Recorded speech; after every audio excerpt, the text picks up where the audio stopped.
En fait, là, je sais pas quoi dire de cette situation. Son boug, il a découvert que le bébé n'était pas le sien, donc il l'a mis dehors avec le bébé, genre. Mais je me dis techniquement, t'as quand même apprécié cette personne dans la relation. Tu peux pas lui laisser le temps de se trouver une situation. Parce que là, on parle pas genre d'une femme que tu jettes seule dehors. Tu la jettes quand même avec le gosse, tu vois. Le gosse, il a rien demandé. C'est sa mère, on va dire, qui est mauvaise. Mais cet enfant-là, avant de savoir que ce n'était pas le tien, tu l'appréciais quand même. Oh, je sais pas. Non, je suis pas d'accord avec ça, je suis désolée. En vrai, il aurait pu lui laisser le temps de trouver une situation. Parce que là, c'est pas genre, il se venge juste, il la jette elle dehors. Il la jette elle et le bébé dehors. Elle se retrouve sur le trottoir avec l'enfant. Laisse-lui le temps de trouver une situation. Je peux comprendre que la colère, elle doit être très forte. Bon, après aussi, d'un autre côté, sa famille... Ouais, mais après, qu'est-ce qu'elle va... En fait, je sais pas. Je trouve que la situation est très difficile. Mais est-ce que c'est une raison de réagir de la sorte? Mais après, elle aussi, ce qu'elle a fait, c'est pas bien. En fait, c'est très très difficile. Mais je trouve que c'est... Je sais. Ici, c'est une fraude de paternité. Gravité maximale. On tente de déplacer le débat vers le pauvre enfant pour diluer la responsabilité de la mère. Ta stratégie, séparer émotion et responsabilité légale. L'enfant n'est pas responsable, mais toi non plus. Tu n'as aucune obligation de continuer à assumer une situation construite sur un mensonge. Deuxième point, zéro tolérance sur la tromperie structurelle. Une infidélité plus un enfant égale rupture immédiate. Tu peux agir avec dignité, laisser quelques jours, organiser une sortie propre, mais tu ne deviens pas le plan de secours financier. Troisième point, protège ton futur. Test de paternité, des doutes, cadre clair, avant engagement, mariage, cohabitation. Règle, compassion, différent de responsabilité. Tu peux aider ponctuellement, mais tu ne portes pas une vie qui n'est pas la tienne. On parle souvent des mamans solo comme des femmes fortes, mais on ne parle jamais de ce que ça implique quand on veut juste refaire sa vie. Parce que oui, être maman solo aujourd'hui, c'est essayer de rencontrer quelqu'un dans un monde où on te laisse même pas la chance d'apprendre à te connaître. Tu parles avec quelqu'un, il y a un vrai feeling, vous vous entendez bien, et puis dès que tu dis que t'es maman solo, tu te fais ghoster ou bloquer. Comme si d'un coup t'étais devenue une autre personne et que tout ce que la personne avait aimé chez toi n'existait plus. Et il y a un truc que j'ai du mal à comprendre. Pourquoi tout le monde pense qu'être avec une maman solo, ça veut dire devoir assumer son enfant? On ne vous demande pas de remplacer leur père, on ne vous demande pas de payer ni d'éduquer notre enfant, ça on le gère déjà toute seule. Parce que ce qu'on veut nous, c'est trouver une personne fiable avec qui construire une relation saine, quelqu'un qui n'a pas peur de la réalité et surtout quelqu'un qui apprend à nous connaître avant de fuir. T'es maman solo, je te laisse mettre un commentaire pour me dire comment ça se passe pour toi dans ta vie sentimentale. Je vous fais des bisous. Une réalité simple, un enfant change totalement le marché. Elle dit « Tu n'as rien à assumer, mais dans les faits, tu entres dans un système déjà construit, temps limité, priorité à l'RR, contraintes logistiques, ex-présent, ta stratégie évalue coût, bénéfice froidement, si tu es jeune sans enfant, avec option évite, si tu es plus âgé ou toi-même avec enfant possible, mais avec cadre strict. Deuxième point, refuse l'ambiguïté. Tu ne seras jamais neutre dans la vie d'un enfant. À terme, implication émotionnelle et financière arrive toujours. Troisième point, observe la responsabilité. Comment elle parle du père, de ses choix passés? C'est là que tu vois le risque réel. Règle, tu ne choisis pas seulement une femme, tu choisis un contexte complet. Attendez, story time. C'est pas je reçois un DM d'un garçon et tout, et franchement, physiquement, il passe. Mais quand je dis physiquement, je parle de sa tête. J'avais pas vu son gabarit avant de répondre au DM, chose à ne pas faire. Donc je parle avec et tout, il me dit ah oui, faut sachez que du coup, quand j'ai défilé les photos, j'ai vu que le mec, il était super cuss. Genre quand je dis super cuss, il fait 20 kilos, je crois, tout cassé, sans maxer, hein. Vraiment, il est super cuss. Moi, c'est pas mon style à la base. Les mecs cuss, je peux pas. Les gros non plus, c'est un mec musclé que je veux. Je suis dans mon haq de demander un mec musclé. Moi-même, je fais du sport, moi-même, je suis chargée. Je suis dans mon haq, bref. Donc, il me demande une photo en entier. Déjà, red flag. On est plus en 2016, mon gars. Qu'est-ce que tu me fais, là? Mais bref. Je dis, attends, mais pourquoi faire? Il me dit, parce que moi, si t'es pas bonne, je veux pas. Toi, t'es bon à quoi, mon gars? À part t'envoler avec le premier vent. Tu sers à quoi? Attends, toi, t'es cuss comme ça, tu demandes une meuf chargée, ferme ta gueule, putain. Depuis quand des mecs cuss comme ça qui vont s'envoler, c'est limite, il va crever, tu demandes t'as des critères, toi. Tu demandes une meuf chargée. Tu veux faire quoi avec une meuf chargée? Tu veux mourir? Quand t'es que, s'il te plaît, prends une meuf de ton gabarit à toi, Aïchek. Laisse les meufs charger aux mecs chargés. Zoba. Cas typique de double standard assumé. Elle exige un homme musclé car elle fait du sport, mais refuse qu'un homme applique le même filtre visuel en demandant une photo complète. Ta stratégie, assume tes critères sans t'excuser et accepte la réciprocité. Si tu sélectionnes sur le physique, tu seras sélectionné sur le physique. Deuxième point, ne te survends pas si ton physique ne suit pas. Sur les apps, le corps est un CV. Si tu es en surpoids et que tu vises des profils très filles, tu joues contre le marché. Soit tu t'alignes discipline physique, soit tu ajustes tes attentes. Troisième point, garde ton cadre et reste calme. L'insulte est un aveu de frustration. Tu valides ou tu passes, sans débat. Règle, marché symétrique, mêmes exigences, mêmes conséquences. Je profite du fait que j'ai une majorité d'hommes dans les commentaires pour pouvoir vous expliquer pourquoi ce genre d'explication est fausse. Elle est simple, mais elle est fausse. Et pourquoi, en fait, c'est juste de ne pas adresser le vrai problème. Et je me permets de critiquer parce que je parle des hommes, parce que j'ai eu une majorité de commentaires comme ceci de la part d'hommes, commentaires et DM, mais des femmes peuvent aussi se retrouver coincées dans ce genre de réflexion, et je me permets de critiquer parce que c'est mon cas. Ça a été mon cas, pendant des années. Et déjà, spoiler, on n'est pas tous pareils, on n'a pas toutes les mêmes goûts. Les dire, je dis pas leur style aux filles, ça tient pas la route, parce qu'on est toutes différentes, on a toutes des goûts différents. Parfois, je regarde le mec de mes copines, je me dis, mais à quel moment tu peux être attiré par ça, et vice versa. Je regarde des mecs qui me plaisent, je me dis, mais comment tu fais pour ressentir de l'attraction pour ce genre de personnes? On a des styles différents, et au final, c'est pas juste une apparence physique, les rencontres, c'est un contexte, c'est une connexion, c'est un timing, c'est pas qu'une apparence, c'est un style physique. Donc ça ne tient pas la route. Et aussi, je suis certaine qu'il y a plein de fois où tu as dû marcher dans la rue et tu as dû te dire, mais en fait, comment ces deux personnes elles sont en couple déjà? Et comment ça se fait qu'elles sont en couple et moi je suis pas en couple? Donc au final, les couples, en fait, dans notre tête, pour pouvoir se justifier de notre célibat, on se dit qu'il y a des gens qui sont faits pour être en couple parce qu'ils sont conventionnellement beaux, parce qu'ils rentrent dans les catégories de la société. Moi je suis pas en couple parce que les filles elles veulent des mecs comme ci comme ça, elles veulent un mec blablabla. Qu'est-ce que t'en sais les filles? On n'est pas les mêmes, on a des goûts tellement différents et tout le monde est fait pour être aimé et avoir un partenaire de vie. Faut trouver sa personne. Si t'es pas en couple, c'est que t'as pas trouvé ta personne, c'est ça, il faut partir de là. Donc voilà, pour moi, ça tient pas la route, c'est juste contourner le vrai problème qui peut être un problème de confiance en soi, un problème de comment aborder les gens, un problème de comment répondre aux gens, un problème d'énergie, un problème de mentalité. En fait, il y a plein de facteurs qui rentrent en compte et qui sont la cause d'un célibat éternel. C'est pas, là, l'histoire du style, je suis vraiment désolée, c'est archaïque, ça ne tient plus la route aujourd'hui. Discours séduisant, mais partiellement faux. Oui, le contexte et la personnalité comptent, mais elle minimise un facteur clé. Le filtre initial reste visuel et statutaire. Ta stratégie travaille les deux niveaux. 1. Entrée de marché, physique, style, statut. 2. Conversion, communication, énergie, timing. Deuxième point, refuse le mythe « tout le monde trouvera quelqu'un ». Le marché n'est pas égalitaire. Certains profils sont plus demandés. Donc, tu optimises ce que tu contrôles. Corps, revenus, cercle social. Troisième point, responsabilité interne, lecture externe. Améliore ton jeu, confiance, interaction, mais garde une vision lucide des préférences réelles. Règle, attraction égale filtre plus connexion, ignorer l'un des deux te rend invisible. Concrètement, un homme, il gagne quoi en se mariant aujourd'hui? Il perd sa liberté, il perd sa fortune. Demain, s'il y a divorce, alors là, il perd tout. Alors qu'il a fait venir cette femme-là chez lui, il a ses biens, il la ramène dans un petit cocon pour qu'elle soit à l'aise, à se traiter comme une princesse. Et demain, peut-être qu'elle en aura marre. On ne sait pas avec les femmes aujourd'hui. Il est trop parfait. Ah, comme le footballeur Kaka. Sa femme l'a quitté parce qu'il était trop parfait. Aujourd'hui, c'est ça. Et donc, elle repart avec la moitié, si ce n'est plus, de sa fortune. Donc, concrètement, un homme, il gagne quoi en se mariant? Concrètement. Nous, aujourd'hui, les musulmans, on a une chance. C'est de faire le halal, le mariage religieux. Chacun sait bien. Demain, tu divorces. Moi, je vais te payer la dot que tu me dis. Tu veux 10K? Ok, je te passe 10K. Mais demain, si tu demandes le divorce, il faut pouvoir les rembourser ces 10K, cousine. C'est aussi ça, parce que beaucoup ont tendance à oublier cette règle.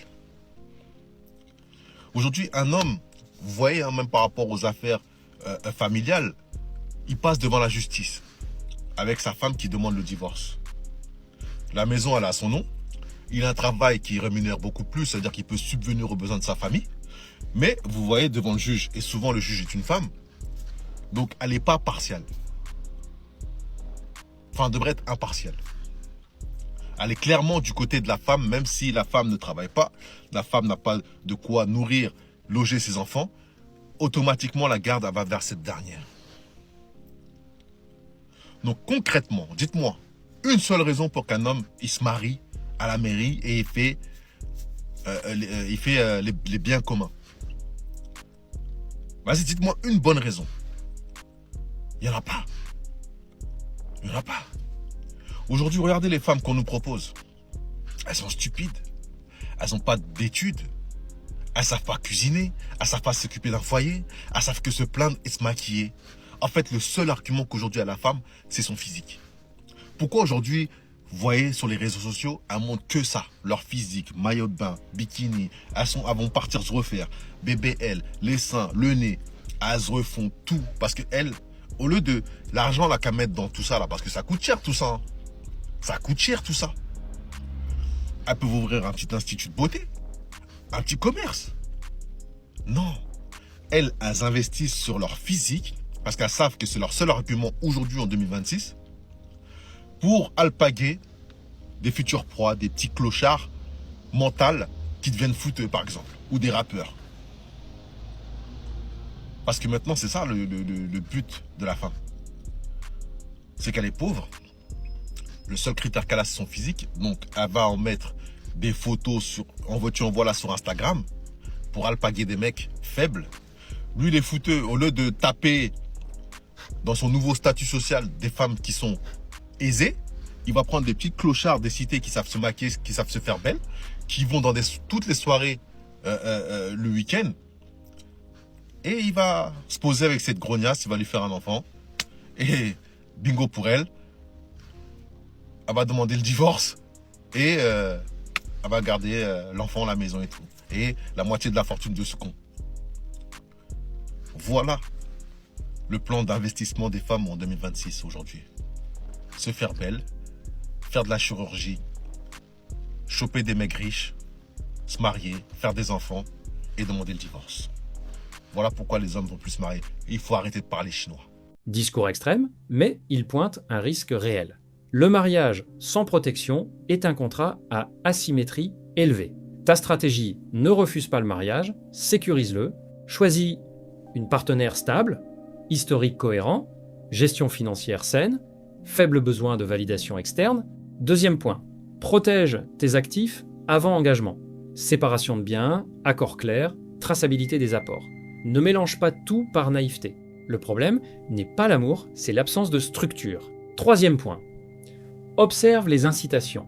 Une relation saine réduit les comportements opportunistes. Si tu sens une logique de capture-pression rapide, enfant comme levier, dépense unilatérale, tu ralentis ou tu sors. Règle, engagement oui, mais sous condition et avec garde-fou. L'émotion construit, le cadre protège. Comment on a pu créer des hommes aussi culottés? Je vais vous raconter un petit peu. Je suis venue à Dubaï pour un mec, ok? Ça me dégoûte, c'est pour ça que je prends cette tête. Le garçon en question, je vais même pas dire l'homme, le garçon en question, il a pas grand chose. Il a plus de taf, il est juste dans une optique de créer sa société, ok? Mais il n'y arrive pas, ok? Il est bloqué. Et puis moi, du coup, je me dis, vas-y, c'est pas grave, on s'en fout en fait. Aujourd'hui, t'as rien, demain, t'auras plein, on s'en fiche, tu vois, on est ensemble. Donc moi, j'investis, ok? J'investis. Financièrement, j'investis. Déjà, je me déplace, je quitte une city pour aller dans une autre city. Et deuxième chose, j'investis aussi de l'argent du foyer. C'est-à-dire que on va faire 50-50 sur le loyer, c'est totally fine. Mais je vais commencer à payer moi. Parce que tu sais, à Dubaï, on paye en plusieurs fois, ok? Donc on fait ces 3 chèques, 4 mois. Ok, super. Pour faire 12 mois. Premier 4 mois, c'est 8 000 € à mettre sur la table pour payer les loyers. Ok, moi j'ai dit, don't move, I got you. Déjà, je fais un pas, tu vois, je montre, je suis pas là pour ton argent, je suis pas là parce que t'en as pas de toute façon et on s'en fiche. L'argent, ça va, ça vient. Tu peux être riche hier, pauvre demain, ou pauvre hier et riche demain, t'as vu? Là, c'est en train de me chauffer, du coup, je parle comme une meuf de la cité. Soit. Et donc, ce qui se passe, c'est que moi, dès que j'arrive ici, je soulève les manches avec lui et je dis, tu sais quoi, ton truc, on va le faire ensemble. Je vais t'aider, tu vas réussir à faire ce que t'avais en tête parce que ton idée, elle est géniale, ok? Il lui fallait juste un coup de pouce. Il lui fallait un coup de pouce émotionnel, il fallait un coup de pouce... Bref, je suis là pour donner le coup de pouce. On bosse ensemble, ok? Je fais part de toutes mes idées. Bref, ça se passe pas très bien. Je vous cache pas, le ménage comme ça ne se passe pas très bien parce que j'ai pas endossé le rôle que j'aurais dû endosser. Bref, soit j'ai certainement fait mes erreurs, il a fait les siennes, peu importe. Ce qui compte, c'est que je l'ai mené à un chemin qu'il arrivait plus à, tu vois, il arrivait plus à y aller tout seul. Donc bref, je l'amène sur ce chemin. Il était bloqué à une certaine étape et vas-y. On finit par ne plus s'entendre, ça ne va plus du tout. Je réalise que j'ai une personne trop bizarre en face de moi, menteur, etc. Bref, vicieux, manipulateur, on n'aime pas. On n'aime pas. Je vais passer les détails. C'est pas trop le thème de la vidéo là. Ce qui importe, c'est que j'ai payé le loyer, ok? Et que au bout de 4 mois, on se sépare, d'accord? Donc le 50-50, bah il est un peu loupé vu que moi j'ai déjà payé. Donc l'idée c'est quoi? C'est que on se sépare. Tu me rends mon argent, une partie du loyer, d'accord? Parce qu'on était à 2 dedans et que, bref, tu me rends ma part de loyer. Il faut savoir que moi, j'avais pas de travail pendant que je travaillais pour lui, que je l'aidais dans son business, ok? Donc la moindre des choses, c'est que moi, en fait, mes économies, l'argent que j'ai sué, la sueur de mon front, d'accord? En étant serveuse pendant des mois et des mois, j'ai réussi à coffrer de l'espèce. L'espèce, j'ai tout mis sur la table pour toi et pour moi, ok? Là, vous allez dire, c'est certainement ma faute, j'avais pas à faire ça. Mais à un moment donné, bref, on est deux dans la décision à faire tout ça. Il n'y a pas que moi. Et là, il était bien content que je lui tende la main. Bref, c'est pas ça, je m'étale. Et quand on se sépare, c'est pas, il me rembourse pas. Il veut pas me rembourser. On a même payé des meubles et tout à deux. Je lui dis, rends-moi au moins un truc des meubles. Tu vois, donne-moi au moins la moitié de ce qu'on a acheté ensemble. Non. Non, il veut pas. Il ose me dire, quand t'as payé, tu l'as fait t'es contente de le faire. Tu l'as fait avec plaisir, non? Oui, je l'ai fait avec plaisir, mais je vois pas le rapport en fait. Toi, t'es un homme, la meuf, elle paye ton loyer pour toi, vous vous séparez, peu importe la raison. C'est pas comme si j'avais fait une erreur, je l'avais trompé, j'avais fait un truc qui fait que, vas-y, c'est ma faute, je dois partir de ce truc-là parce que j'ai fait une faute grave, que je me bats depuis, ça va faire 1 an. J'ai pas mon argent, d'accord? Je vous épargne des détails de la vie. Et c'est pas là, je tombe sur son TikTok, je regarde ses republications. Tu sais, il republie quoi? Putain, le culot, je peux plus vous voir. Il reposte, tu sais, des phrases. Elle m'a pris, j'avais 0 € et à 2, on a évolué ensemble et on a réussi et aujourd'hui on est heureux. Mais gros, la fille, elle m'a accepté quand j'avais rien et elle m'a pas lâché. Et aujourd'hui, on a construit un truc énorme ensemble, etc. Genre, il reposte des trucs comme ça. Alors que j'étais cette fille et qui m'a traité comme de la merde parce que monsieur était pas content que je prenne les devants, que monsieur disait je voulais faire, j'étais la directrice de son truc et qu'il a dit tu veux me voler mon business. Mais qu'est-ce que j'en ai à foutre de ton business? Moi je voulais juste que tu deviennes grand parce que si toi t'es grand, moi je suis grand. Et puis toi t'es heureux financièrement, ça veut dire que je serai certainement une femme heureuse. Bref, comment le gars peut avoir le culot de poster des trucs, des republications comme ça, putain, je sais même pas, j'ai même pas les mots. Je sais pas, mais en tout cas, moi je suis dépassée. Je récupérerai jamais mon argent. Et en plus, le gars est manipulateur, il va continuer. J'espère que vous tomberez jamais sur lui, la vérité. Cas clair de confusion des rôles et absence de cadre. Elle a financé, travaillé, copiloté, sans contrat ni protection. Résultat, perte sèche. Ta stratégie ne mélange jamais relation et business sans structure écrite. Si tu aides, par contrat, traçabilité. Sinon, c'est un don. Deuxième point, refuse le rôle de sauveur ou d'assisté. Un homme qui accepte d'être financé sans cadre perd en crédibilité et crée du conflit de pouvoir. Garde ton autonomie financière ou formalise l'aide. Troisième point, fin des relations égale liquidation claire. Répartition des dépenses, récupération des biens, preuve. Sans ça, chacun réécrit l'histoire. Règle, pas de cadre égale pas de recours. L'émotion investie, le contrat sécurise.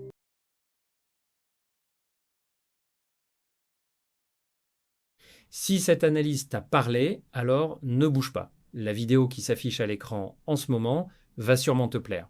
Clique dessus maintenant pour ne pas rater la suite. Reste lucide, on se retrouve de l'autre côté.